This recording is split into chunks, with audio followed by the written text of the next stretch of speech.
बिस्मिल्लाहिर्रहमानिर्रहीम। अस्सलामु अलैकुम। उम्मीद करता हूँ कि तमाम तालिब इल्म खैरियत व आफियत के साथ होंगे और अल्लाह ताला की अता करदा नेमतों से भरपूर लुत्फ़ उठा रहे होंगे। रोज़ाना की तरह एक दफ़ा सूरत फातिहा, 3 दफ़ा सूरत इखलास, अव्वल आखिर दुरूद शरीफ पढ़कर उनको बख्श देंगे जो अभी तक दुनिया से चले गए हैं। फिर अपने लेक्चर का बाकायदा आगाज़ करते हैं रोज़ाना की तरह, जैसे पहले की तरह किया करते हैं। ठीक है जी।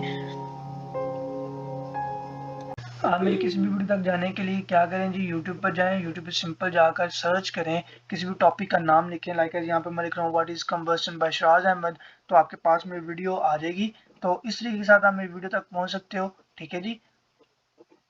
के पास लेके हूँ जी लाभ सेग्रीगेशन। तो लाभ सेग्रीगेशन के अंदर हम आज के टॉपिक के अंदर जो डिस्कस करेंगे वो ये है कि हमारे पास लाभ सेग्रीगेशन जो है ये कैसे हुआ, ये किसने ड्राइव किया, ये हमारे पास किस तरह से आज तक ट्रेवल होके आ रहा है और ये किस तरह से इसे सेग्रीगेशन क्यों कहते हैं, ये लाई क्यों है। ठीक है, ये सारी बातें आज के टॉपिक में हम इंशाल्लाह डिस्कस करेंगे। इससे पहले के टॉपिक की तरफ चलें तो बहुत ज़्यादा बच्चों ने ये क्वेश्चन किया कि सर आप की पिक्चर नहीं देखी हुई, तो उनके लिए यहाँ पे मैंने अपनी पिक्चर भी शेयर की हुई है और यहाँ पे अपना डिपार्टमेंट भी शेयर किया हुआ कि मैं बीएस केमिस्ट्री से बिलोंग करता हूँ। मगर बहुत ज़्यादा बच्चों ने ये कहा था कि सर जी आपकी केमिस्ट्री के अलावा हमें बायो का भी थोड़ा सा बता दें, तो इस वजह से उनके लिए मैंने ये एक स्पेशली बनाई है। तो यहाँ पे जो स्पेशली है ये बीएस ज़ूलॉजी के बच्चों के लिए, यहाँ पे बीएस केमिस्ट्री जो कि ज़ूलॉजी पढ़ रहे हैं उनके लिए है। और उसके अलावा यहाँ पे जो लॉ ऑफ सेग्रीगेशन है हम थोड़ा सा टच पार्ट 2 यानी कि एफएससी पार्ट 2 के अकॉर्डिंग भी देंगे थोड़ा सा टच। और उसके अलावा हम मैट्रिक के अंदर जो पार्ट 2 के अंदर यानी कि मैट्रिक पार्ट 2 यानी कि 10th क्लास के अंदर जो हमने थोड़ा सा देखा था, तो उसके अकॉर्डिंग भी हम इसे थोड़ा सा टच देंगे। तो नेक्स्ट मूव करते हैं हम टॉपिक की तरफ। यहाँ पे लिखा हुआ है जी इनहेरिटेंस पैटर्न ऑफ एनिमल। तो हमें सबसे पहले जब इसको समझना है हमने लॉ ऑफ सेग्रीगेशन को, तो उससे पहले हमें ये पता होना चाहिए इनहेरिटेंस। तो यहाँ पे एक तो बात यहाँ पे आपको क्लियर करता चलूँ, क्योंकि हम बीएस ज़ूलॉजी या फिर केमिस्ट्री के बच्चे जो हैं ज़ूलॉजी पढ़ रहे हैं तो उनके लिए हमने ये ड्रॉ किया है। तो यहाँ पे जो कि आपने थोड़ा सा डिफरेंस काज हुआ है, यहाँ पे थोड़ा सा डिफरेंस बना है। कैसे कि वहाँ पे हम जब 9th या 12th क्लास के 10th क्लास के अंदर थे या 12th क्लास के अंदर थे, तो जब हमने लॉ सेग्रीगेशन पढ़ा तो उसके अंदर हमें जो जिस चीज़ को डिस्कस करना पड़ा था वो था पी प्लांट, यानी कि हमारे पास मटर का पौधा था। मगर यहाँ पे कुछ थोड़ा सा डिफरेंस हो गया। अब यहाँ पे हमने एनिमल को स्टडी करना है। Do you know why? Because that we are study in zoology, क्योंकि हम स्टडी कर रहे हैं ज़ूलॉजी के अंदर। ज़ूलॉजी मीन ज़ू मतलब होता है आपके पास जानवर यानी कि एनिमल, और लॉजी मतलब होता है नॉलेज। तो the knowledge of animal that's called zoology. ठीक है जी। तो that's why we will take the inheritance pattern of animal. अब यहाँ पे एक बात तो सिंपल है, जब हम इनहेरिटेंस की बात करें तो ग्रीगर मेंडल की बात ना करें ये हो नहीं सकता। अब यहाँ पे जैसे सिंपल मैं ये आपको इस तरह समझा सकता हूँ, जैसे हम अगर बात करूँ मैं सुन्नत की या फिर मैं बात करूँ हदीस की या फिर मैं बात करूँ तिब की, तो आपको दिमाग में फ़ौरन से एक क्वेश्चन आ जाता है कि ये अब बात सर जो करने लगे हैं वो आप सल्लल्लाहु अलैहि वसल्लम की बात होने लगी है। तो लाइक जब भी हम इनहेरिटेंस की बात करते हैं तुम्हारे दिमाग में एक ही क्वेश्चन आता है, अब ग्रीगर मेंडल की यहाँ पे बात होने लगी है। तो यहाँ पे मैंने लिख भी दिया होगा कि ग्रीगर मेंडल कौन था।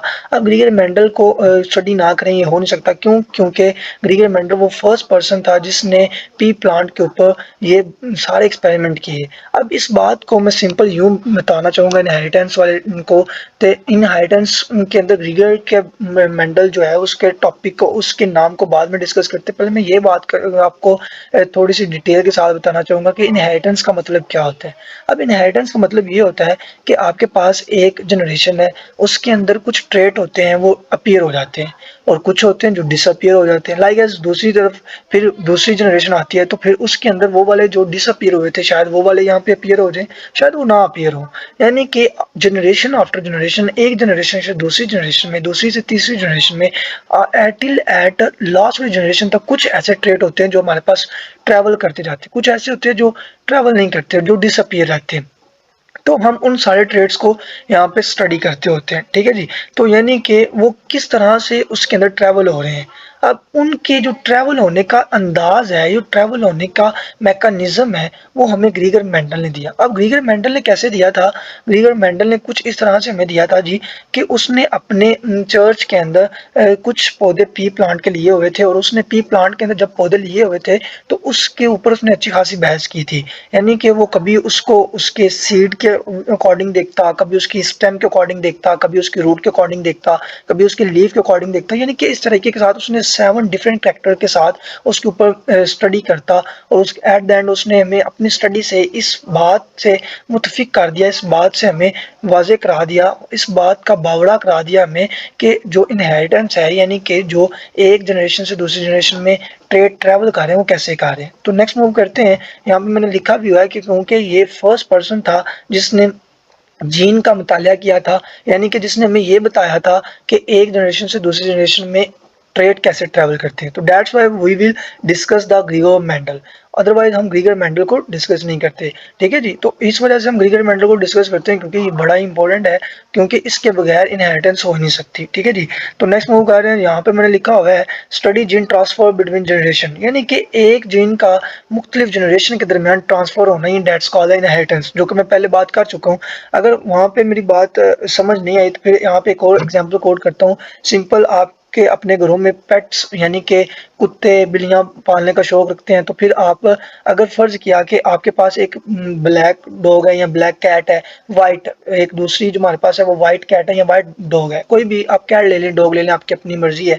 यानी कि उनका क्रॉस करवाने से हमारे पास क्या जनरेशन आएगी? फर्ज किया कि हमारे पास जनरेशन F1 सॉरी वो सारी की सारी हमारे पास वाइट होगी या सारी की सारी ब्लैक होगी, या इनके इन बिटवीन फॉल करेगी, यानी कि इन दोनों के दरमियान में फॉल करेगी, या फिर वो दोनों होगी। तो ये सारा मामला ये हमें कौन बताता है? इनहेरिटेंस। और इनहेरिटेंस के अंदर किसने बताया था? ग्रीगर मेंडल ने।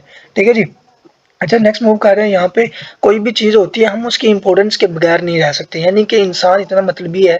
हम कहते हैं ना कि जी वो हर एक बंदा दूसरे को मतलब से याद करता है, तो सिंपल यहाँ पे भी वही है कि हम अपने मतलब के लिए ही हर चीज़ को यूज़ करते हैं। तो यानी कि इनहेरिटेंस को भी हमने अपने मतलब के लिए यूज़ किया, तो इसका क्या इंपॉर्टेंस थी यहाँ पे ये मैंने लिखी हुई है, आपको नजर आ रही होगी। It help us to predict how trait will be expressed in offspring, यानी कि इसने हमें ये बता दिया कि ऑफस्प्रिंग के अंदर, यानी कि अपनी न्यू जनरेशन के अंदर, यानी कि औलाद के अंदर जो ट्रेड ट्रैवल करते हैं, जो एक्सप्रेस होते हैं, वो कैसे होते हैं, वो कौन से होते हैं। ठीक है, यानी कि इसकी एग्जांपल मैं सिंपल कोड ये करता हूँ।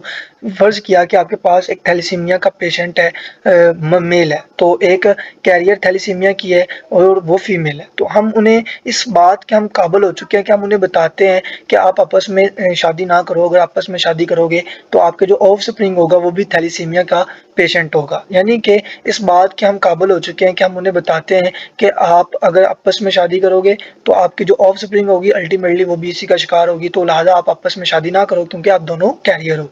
तो जब वो दोनों थैलेसीमिया के कैरियर हैं, तो इस बात को हमने कैसे जाना? Due to the reason of inheritance, ये इनहेरिटेंस की वजह से हमने जाना, और जो कि ग्रीगर मेंडल ने हमें दी हुई थी। अच्छा, यहाँ पे एक क्वेश्चन अराइज होता है कि क्या हमने वहाँ पे पी प्लांट लिया था और यहाँ पे एनिमल लिया है, तो क्या इनके रिजल्ट सेम आएंगे? जी हाँ, इनके जो रिजल्ट्स हैं वो सेम ही रहेंगे।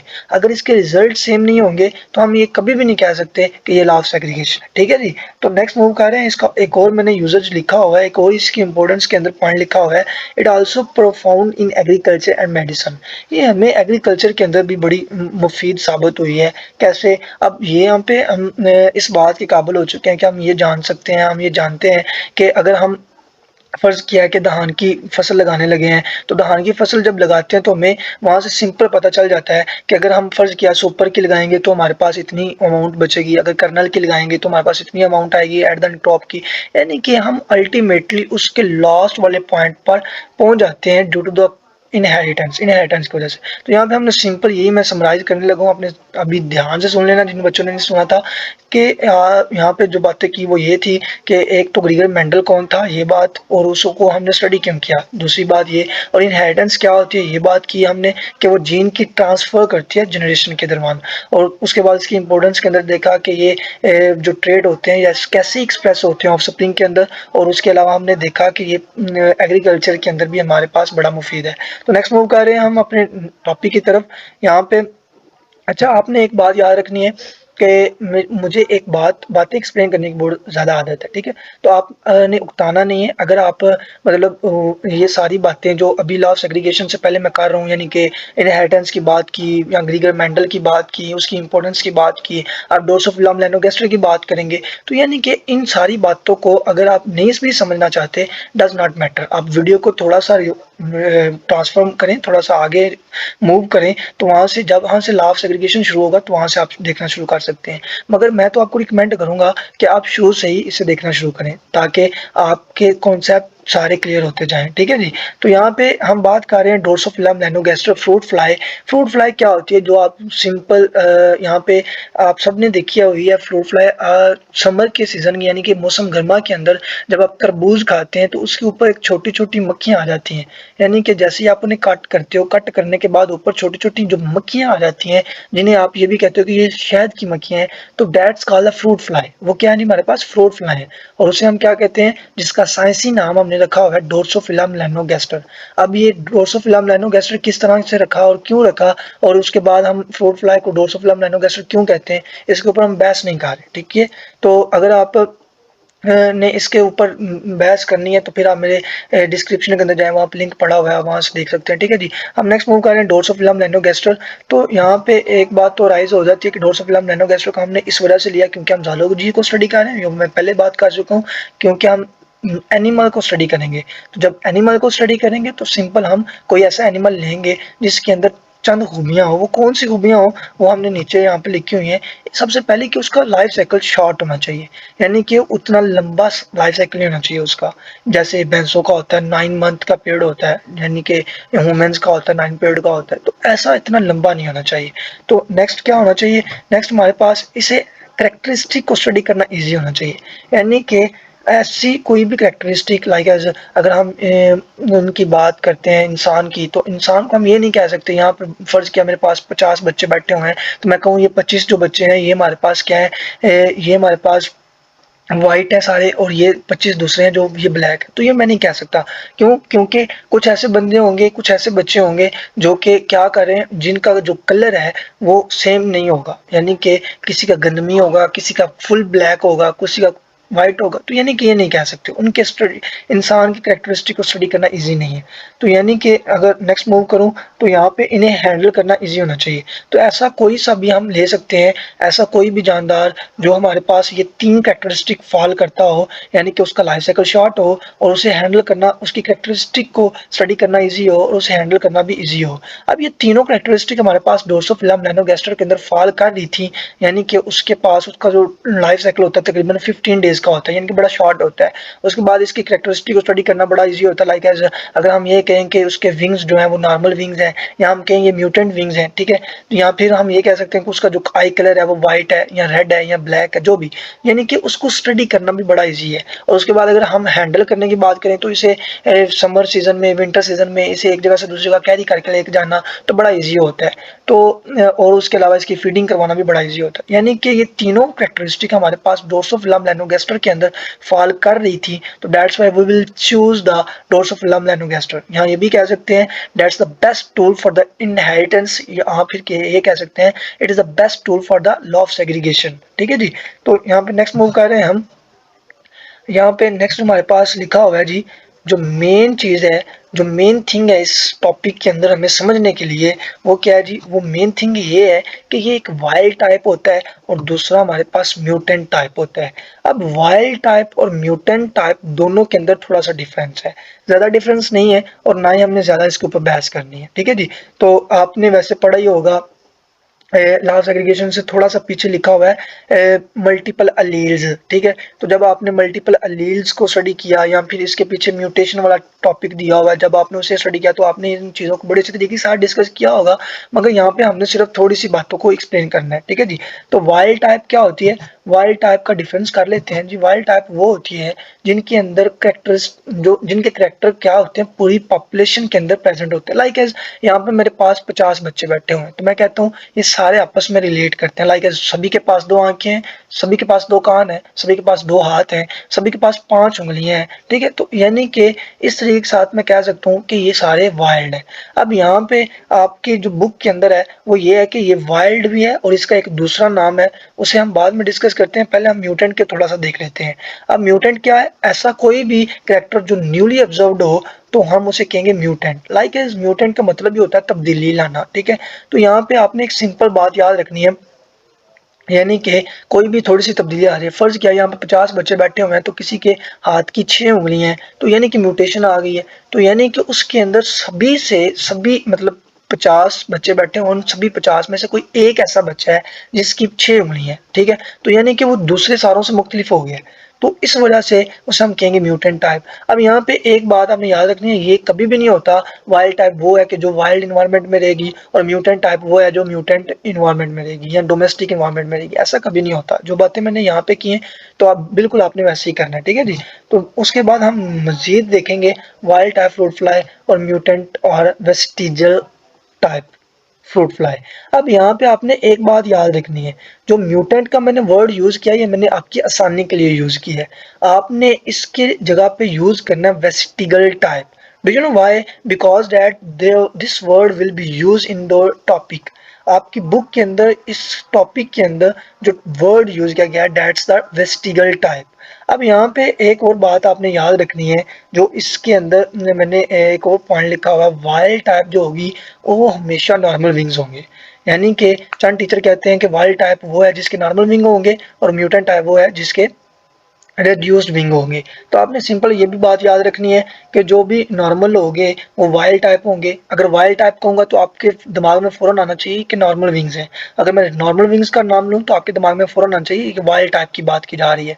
इस तरीके के साथ अगर रेड्यूस्ड विंग होंगे यानी कि वो तमाम देखो ना, अब सारी की सारी मक्खी हैं उनके नॉर्मल विंग्स हैं, उनके सारा कुछ नॉर्मल है, मगर उनके जो विंग्स हैं यानी कि एक ऐसी है उसके विंग रेड्यूस हैं, उन सब में से एक ऐसी है जिसके रेड्यूस हैं। तो हम ये कहेंगे ये तब्दीली आ गई, यानी कि ये वेस्टिगल हो गई है, यानी कि ये म्यूटेशन आ गया इसमें, ठीक है जी।